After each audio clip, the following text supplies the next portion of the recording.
श्रुतिस्मृतिपुराणानाम् आलयं करुणालयं नमामि भगवत्पादं शंकरं लोकशंकरम।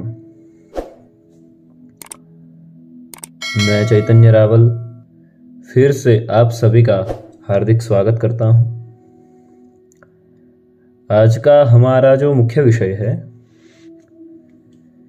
वो इस प्रकार है कि किनका अपमान नहीं करना चाहिए।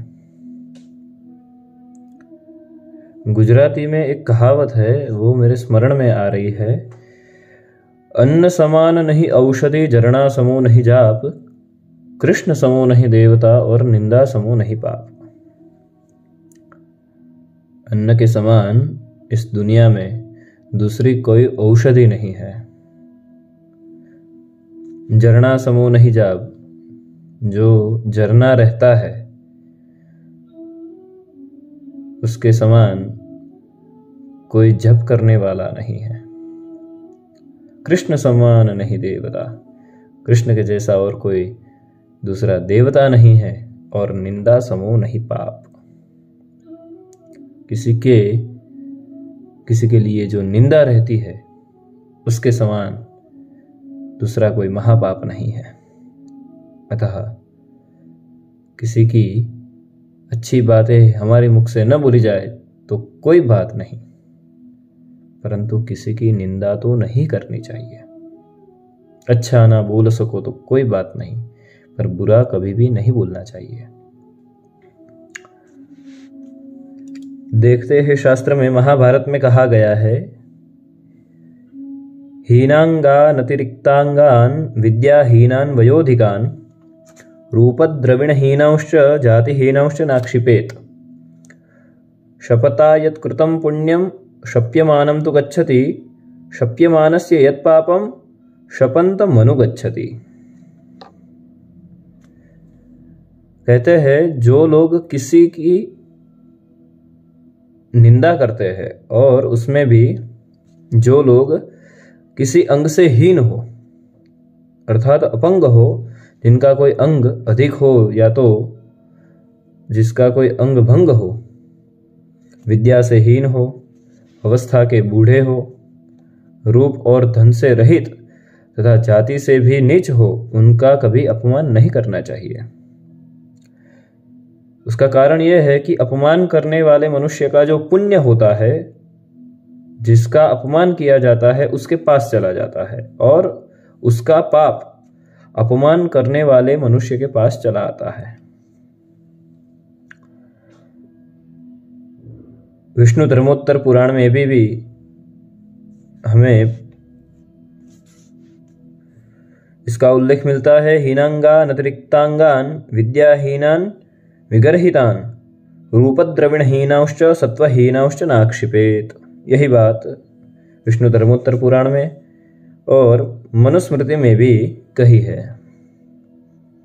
आगे शुक्र नीति कहती है, दीनांध पंगु बधिरा नोपहास्यः कदाचन। अर्थात जो दीन होते हैं, दीन अर्थात जो गरीब रहते हैं, वैसे जो अंधे हैं, पंगु अर्थात जो अपने शरीर से अपंग है, वैसे बहरे मनुष्य का भी उपहास नहीं करना चाहिए। आगे मनुस्मृति में कहा गया है, क्षत्रियं चैव सर्पंच ब्राह्मणं च बहुश्रुतं नावमन्येत वै भूष्णुः कृशानपि कदाचन। अर्थात जो साप, अग्नि, दुर्जन, राजा, दामाद, भांजा, रोग, शत्रु और ब्राह्मण, यह सब यदि दुर्बल भी हो तो भी इनका अपमान कदापि नहीं करना चाहिए। महाभारत में भी कहा है, सर्पश्चाग्निश्च सिंहश्च कुलपुत्रश्च भारत नावज्ञेया मनुष्येण सर्वे ह्येते तिते जसः। अर्थात मनुष्य को चाहिए कि वह सर्प, अग्नि, सिंह और अपने कुल में उत्पन्न व्यक्ति का अनादर न करे, क्योंकि ये सभी बड़े तेजस्वी होते हैं। जैसे आंखें बंद कर लेने से सूर्य का जो तेज है उसका लोप नहीं होता, ठीक वैसे ही प्रकार सर्प, अग्नि और सिंह, इनका भी जो तेज है वो कभी लोप नहीं होता है। स्कंद पुराण में और शिव पुराण में कहा गया है, अपूज्या यत्र पूज्यन्ते पूजनीयो न पूज्यते, त्रीणि तत्र प्रवर्तन्ते दुर्भिक्षम मरणम भयम। अर्थात जहां अपूज्य लोगों का आदर होता हो, जिसको पूजना नहीं चाहिए उसे पूजते हैं, और पूज्य जनों का निरादर होता हो। वास्तव में जिनको पूजना चाहिए उसका अनादर हम करते हैं, तो वहां क्या होता है कि वहां दुर्भिक्ष, मरण और भय, ये तीन का उपद्रव बढ़ जाता है। यही बात शिव पुराण में भी प्राप्त होती है। पाराशर स्मृति कहती है, युगे युगे च ये धर्मास्तत्र तत्र च ये द्विजाः, तेषां निंदा न कर्तव्या युगरूपा ही ते द्विजाः। अर्थात प्रत्येक युग के जो ब्राह्मण है उसकी निंदा कभी भी नहीं करनी चाहिए। देखिए, ब्राह्मणों का महत्व इसलिए दिया गया है क्योंकि शास्त्रों में कहा गया है, जो समस्त पृथ्वी है वो देव के अधीन है। इसका श्लोक है कि दैवाधीनम जगत सर्वम मंत्राधीनाश्च देवता ते मंत्रा ब्राह्मणाधीना तस्मात् ब्राह्मण पूज्यते। समस्त तीन लोक देव के अधीन है। जो देव है वो मंत्र के अधीन है, मंत्र ब्राह्मण के अधीन है, इसलिए ब्राह्मणों का कभी भी अनादर नहीं करना चाहिए।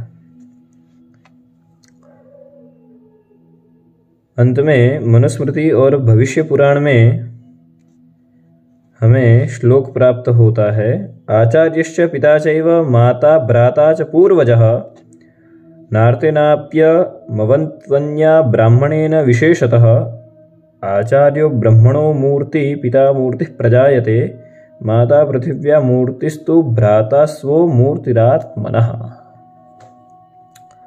अर्थात कि आचार्य जिनसे हम शिक्षा प्राप्त करते हैं, वैसे गुरुजी, हमारे गुरुजन, पिता, माता और ज्येष्ठ भाई अर्थात अपने से बड़ा भाई हो, इनका दुखी होकर भी कभी भी अपमान न करें। इन सब से हमें कभी भी दुख प्राप्त हुआ हो, फिर भी इन सब का कभी भी अनादर नहीं करना चाहिए, नहीं तो क्रोधवश भी हम इनको भला बुरा कह देते हैं, पर यह भी नहीं कहना चाहिए। शास्त्र इसकी निंदा करता है, क्योंकि आचार्य जो है वो परमात्मा की मूर्ति है, पिता ब्रह्मा की मूर्ति, माता पृथ्वी की मूर्ति और भाई अपनी खुद की ही मूर्ति है, क्योंकि भाई अपनी खुद की परछाई है। इस प्रकार किनका अपमान न करे, इस प्रकार का जो मुख्य विषय है, इसको मैं यहाँ पर विराम देता हूँ। आपको आध्यात्म के संबंध पर, धर्म के संबंध पर कोई भी शंका या प्रश्न हो तो आप कमेंट बॉक्स में लिखकर हमको बता सकते हैं। हम पूर्ण रूप से उसका संपूर्णतः शास्त्र संबंधित जो समाधान है वो करने का प्रयास करेंगे। प्रणाम।